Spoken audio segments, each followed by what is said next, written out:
দেখো এইরকম একটু কন্ডিশন আছে। তো যাই হোক, অনেকটাই অফরোডিং আছে।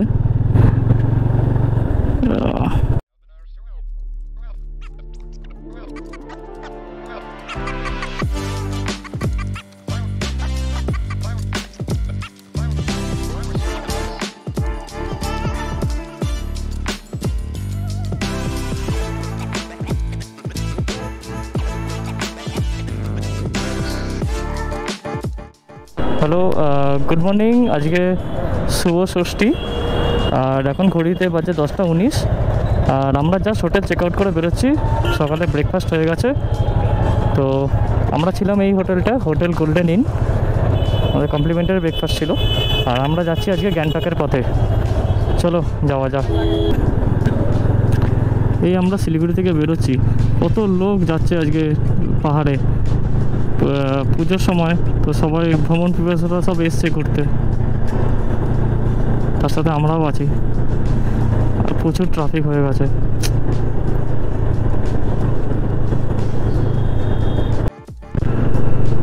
তো আমরা এখন এই বেঙ্গল সাফারিতে ঢুকছি, কারণ যেহেতু সেবক রোড, তো বেঙ্গল সাফারি ক্রস করব। আমি ভাবতেই পারিনি আমার গাড়ি নিয়ে কখনো যে বেঙ্গল সাফারিতে আসবো, নিজের গাড়ি নিয়ে।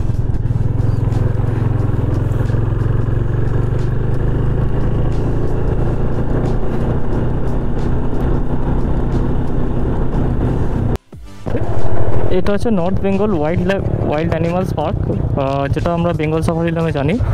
এইখান থেকে স্টার্ট হচ্ছে। আর আমরা এবার সামনের দিকে এগোবো। আর কিছু কিলোমিটার পরেই আমরা পাহাড় ধরে নেব। আমার নিজের গাড়ি নিয়ে প্রথমবার পাহাড়ে যাচ্ছি, হেভি এক্সাইটেড।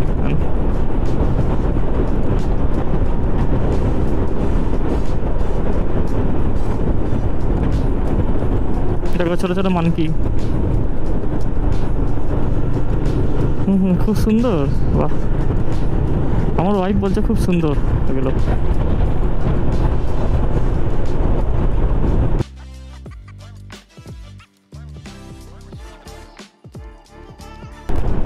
ওয়াইল্ড লাইফে একমাত্র মানকি দেখতে পেলাম। আর দেখা যাক কী কী দেখতে পাওয়া যায়।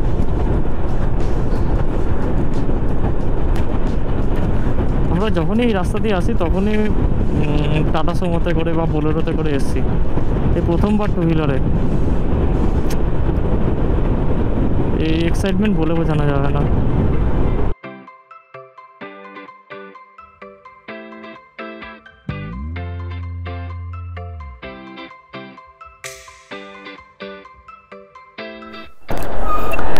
এইটা হলো সেবক petrol pump.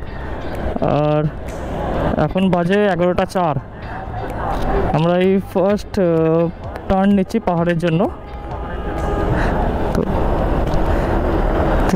Look that's beauty. তো চলো যাওয়া যাক। দেখো এটা হচ্ছে তিস্তা। আজকের ডেট হচ্ছে 9th অক্টোবর 2024। আর এখন বাজে 11টা 8। আমরা চলেছি গ্যাংটকের পথে, তিস্তার পাশ দিয়ে। আমরা করোনাশন ব্রিজটা একবার চেপে দেখে নিচ্ছি। দেখো এই হচ্ছে তিস্তা, আর এইদিকে তিস্তা।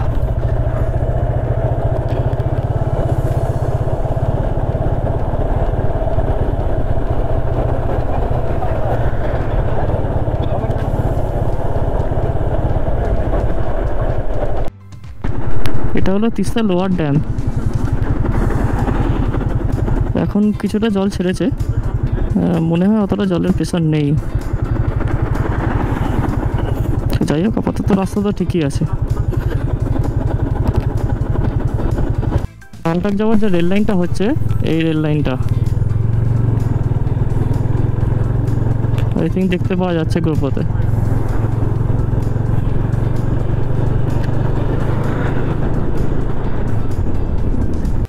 আমরা এনএইচ 10 প্রবেশ করলাম।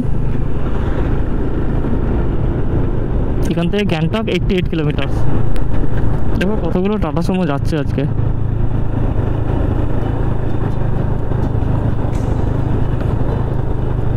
আমরাও এই গাড়ির পেছন পেছন চলেছি। ওরাও যেমন টুরিস্ট, আমরাও তেমন টুরিস্ট।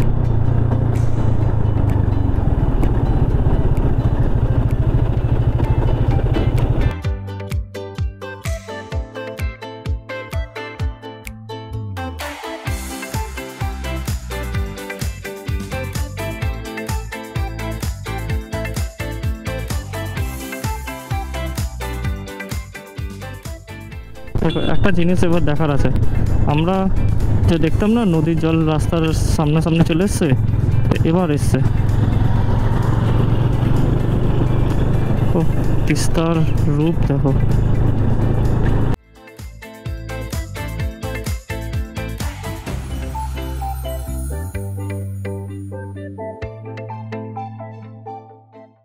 এটা তিস্তা বাজারের রাস্তা, আর গ্যাংটক আমরা চলে যাচ্ছি গ্যাংটক।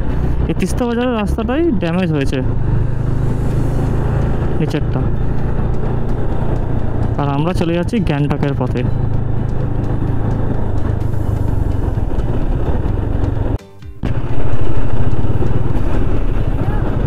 এটা মনে হচ্ছে রামবি ব্রিজটা, দেখো এটা রেল লাইন হচ্ছে যেটা।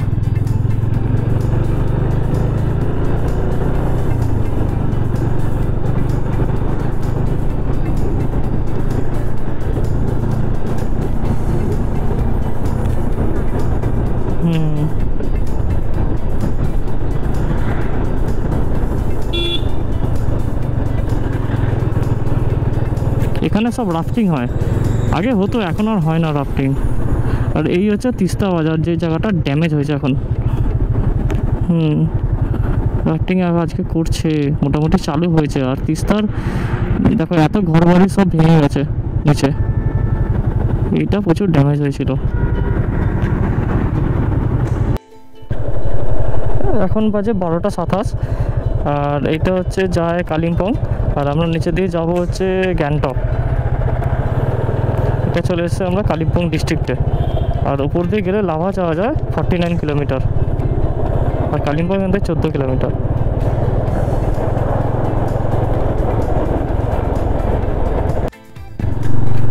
দেখো এইরকম একটু কন্ডিশন আছে। তো যাই হোক, অনেকটাই অফরোডিং আছে। তিস্তার জন্য সাইডের পাহাড়টা পুরো কেটে গেছে, এটা নতুন করে রাস্তা বানিয়েছে আবার।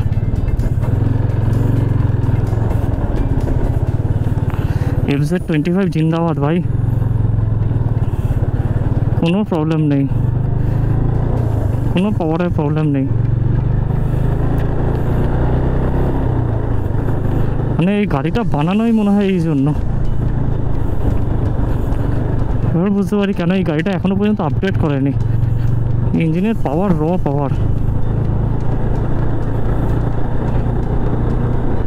আর দেখো তিস্তাতে রাফটিং হচ্ছে, দারুণ লাগছে তিস্তাটা।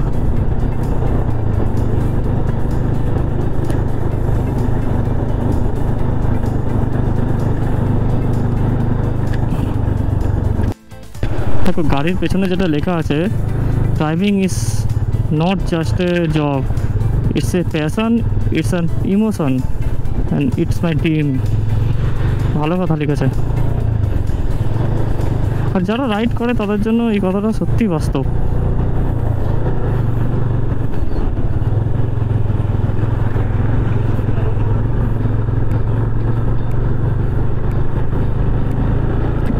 রাইডিংটা একটা ইমোশন, এটা একটা জাস্ট প্যাশন।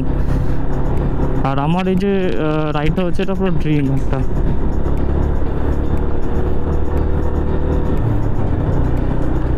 এর আগেও আমি গ্যাংটক এসেছি, কিন্তু তাও টাটা সুমোতে করে, নিজের বাইকে কখনোই না। এখনো 55 কিলোমিটার এখান থেকে গ্যাংটক। তো আমরা ছিলাম, এই যে জামটা লেগেছিল এটা ছিল মেলা বাজার। তো রাস্তায় মাঝে মাঝেই প্রচুর ট্রাফিক হচ্ছে, রাস্তা খুবই খারাপ। যাই হোক, হালকা হালকা করে বেরোতে পারলেই বাঁচি।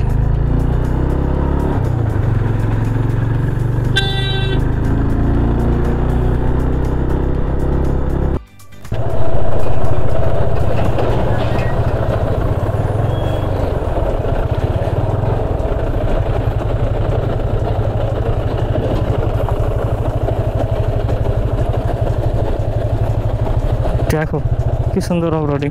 চলো, যে বাইক বলে ভালো, অনেকটা জাম টপকে চলে এলাম, কমসে কম 2 কিলোমিটারের মতো জাম ছিল। আচ্ছা, যেমন নেমেছে তেমন উঠতেও হবে। গুড, জয় শ্রীরাম বলে উঠে পড়ো।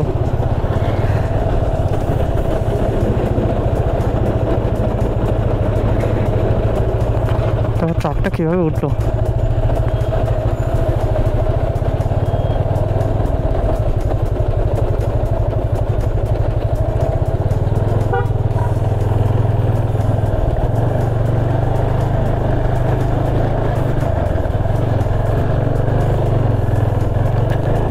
বাহ, FZ25 আরামসে বেরিয়ে এলো।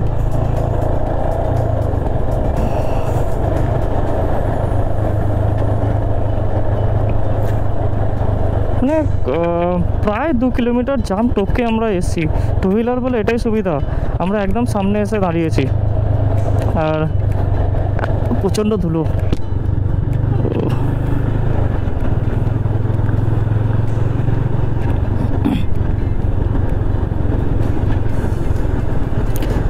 রাস্তা কিছু কিছু জায়গা প্যাচ খারাপ আছে, তবে পুরোটাই মোটামুটি ভালোই আছে এখনও পর্যন্ত রাস্তা।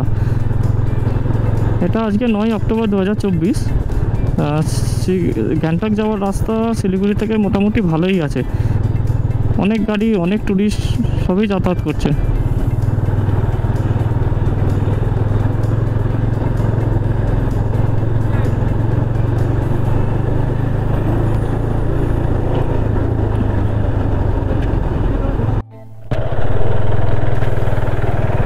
যে রাস্তাগুলো খারাপ আছে সেগুলো খুবই খারাপ। দেখো কীভাবে গাড়ি যাচ্ছে।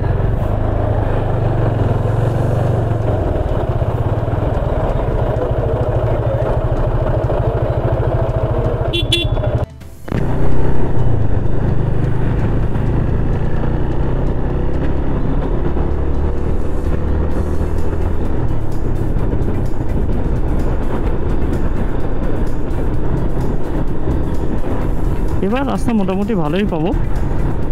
আর তারপরে কিছুটা জ্যাম, ম্যাপে দেখছিলাম কিছুটা জ্যাম আছে রানীপুলের কাছে।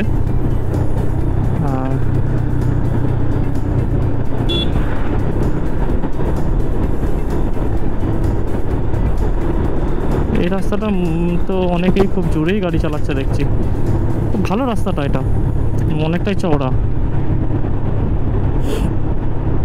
এখানে তিস্তা অনেকটাই ডাউনে আছে, তো সেই কারণে এই জায়গাগুলো ভাঙেনি। যেখানে তিস্তা খুব কাছাকাছি আছে সেই জায়গাগুলো খুবই অবস্থা খুবই খারাপ, আর অনেক ধসও নেমেছে। তো চলো, আগে দেখা হচ্ছে।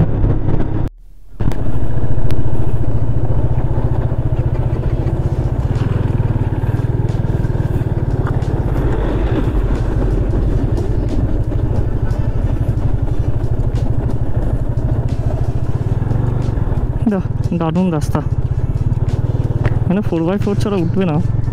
তাও তো অনেক গাড়ি, ছোটো ছোটো গাড়িরা উঠে যাচ্ছে, বড় গাড়ি সবই উঠে যাচ্ছে, কোনো অসুবিধা নেই।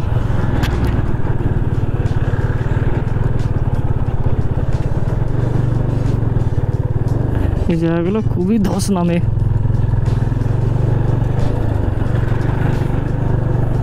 আচ্ছা, রাস্তাটা পুরো কেটে নেমে গেছে।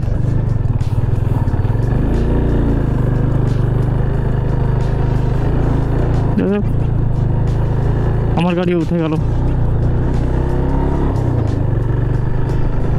ও কি ধুলো, পুরো রাস্তা জুড়ে প্রচণ্ড ধুলো।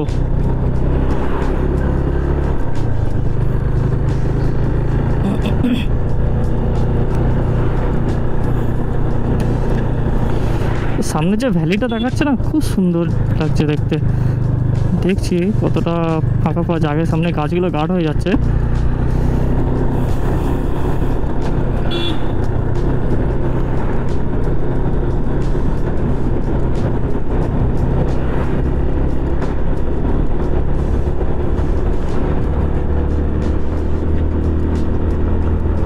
গ্যাংটক এখান থেকে আর 49 কিলোমিটার।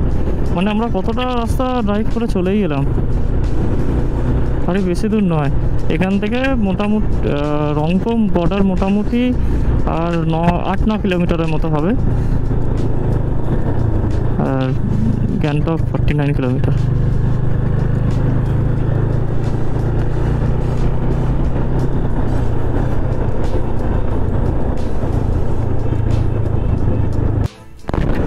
এবার এখান থেকে এই লম্বা লম্বা গাছের বাগান, জঙ্গলটা শুরু হলো। বাগান বলতে যাচ্ছে না, লম্বা লম্বা গাছের জঙ্গল।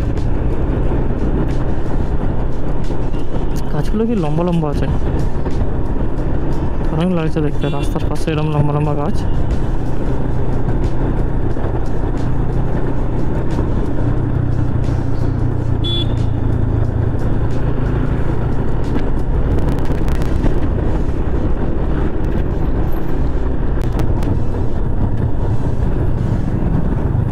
একটা জায়গায় এবার একটু দাঁড়াতে হবে, কিছু একটু চায়ের ব্রেক নিতে হবে।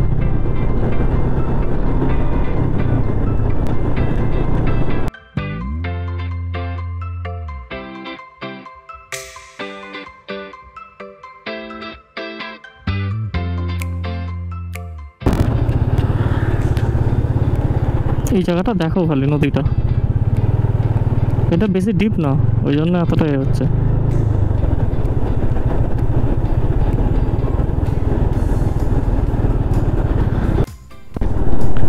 চলো আমরা গ্যাংটক প্রবেশ করে গেলাম।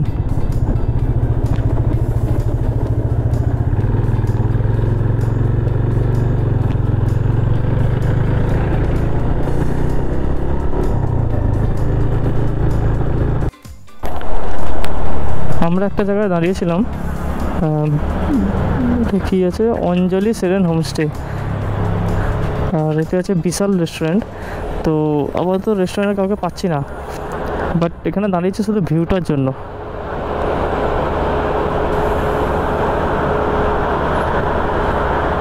অসম্ভব সুন্দর দেখতে জায়গাটা।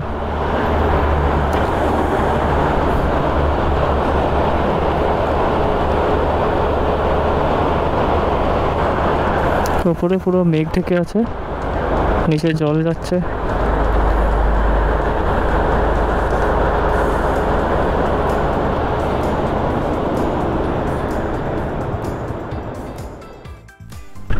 এখানে দেখাচ্ছে welcome to Sikkim. Gangtok 27 kilometre, Ranipul এখান থেকে 17 কিলোমিটার।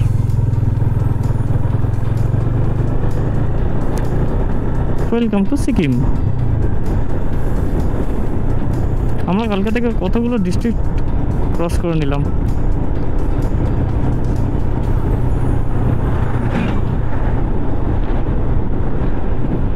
হ্যাঁ, এবার এটা পুরো স্টেট ক্রস করলাম।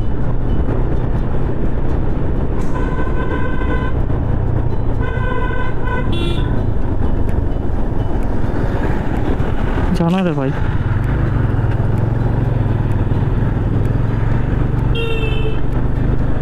এটা সিকিমের ট্যাক্সি, খুব তাড়া এদের। বাহ, দারুণ লাগছে জায়গাটা।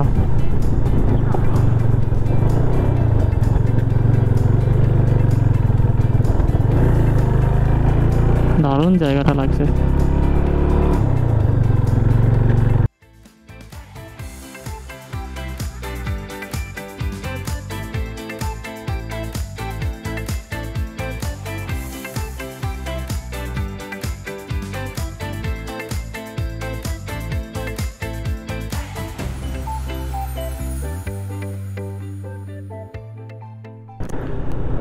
এই আমরা সিংটাম ক্রস করার পর থেকে হালকা ঠান্ডা ঠান্ডা একটু ভাব আসে, তো অতটাও ঠান্ডা নয় যে মানে জ্যাকেট বের করতে হবে। বেশ খুব মনোরম একটা, বেশ ঠান্ডা, যেরকম এসিতে থাকে মোটামুটি 24-25 ডিগ্রি টেম্পারেচার। আর রাস্তাটা অসম্ভব সুন্দর।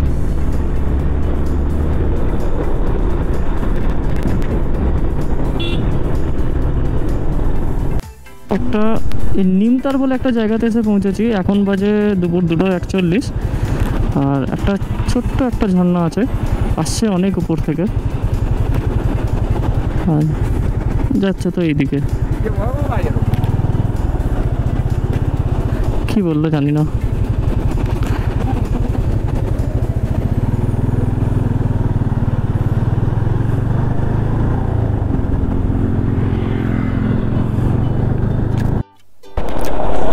এটা হচ্ছে পাগলখোলা ব্রিজ, আর আমরা হচ্ছে এখন ছুবা ভিলেজে। আর এখান থেকে গ্যাংটক প্রায় 20 কিলোমিটারের কাছাকাছি আছে। আর আমরা একটা ক্যাফেটেরিয়াতে দাঁড়িয়েছি কিছু খাওয়ার জন্য। তো আমার ওয়াইফকে বললাম ম্যাগি অর্ডার দিতে, তো ম্যাগি খাবো।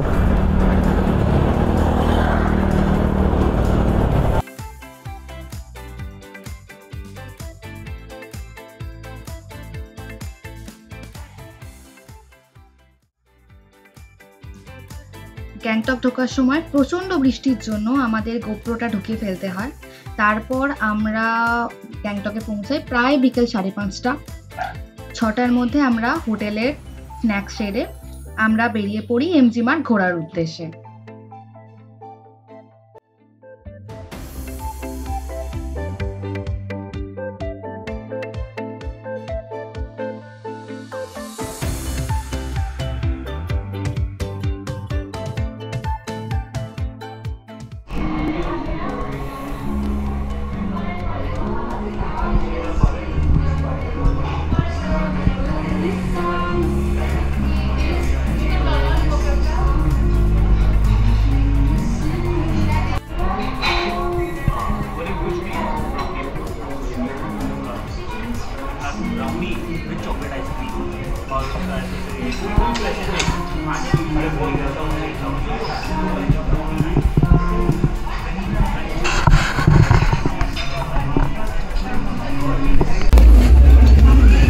এইটা হচ্ছে সাফেলে, অসম্ভব সুন্দর খেতে। আর এইটা হচ্ছে থুপকা। তো এটা খেতে খুবই অসুবিধা হচ্ছে খেতে, কিন্তু জানি না খেতে হয় না, এটা এভাবেই খেতে হয়। মানে এটা কলকাতাতে পাওয়া যায়। ওকে, তো এটা দিয়েছে এখানকার অথেন্টিক, মানে এটা অ্যাকচুয়ালি টিবেটিয়ান ডিশ। তো এটা সিকিমে এলে এটা সিকিমে এলেই খেতে পাওয়া যায়। আর এটা হচ্ছে থুপকার এই সাফেলের সাথে একটা স্যুপ দিয়েছে। এটা হচ্ছে এমজি মার্কেট কেলিস কিচেন। হ্যাঁ, MG market কেলিস kitchen, Tibetan food পাওয়া যায়। আর এই স্যালাডটা হচ্ছে থুপকার সাথে দিয়েছে। এটা আমাদের রাতের ডিনার স্টিল নয়, এরপরেও আমরা ডিনার করবো গিয়ে। সো আমরা এখন ফুডটা এনজয় করি। তারপরে এই স্যুপটা খেতে গেলে এইটা দিয়ে স্যুপটা খেতে, এই স্যুপটা এভাবেই খেতে হয়।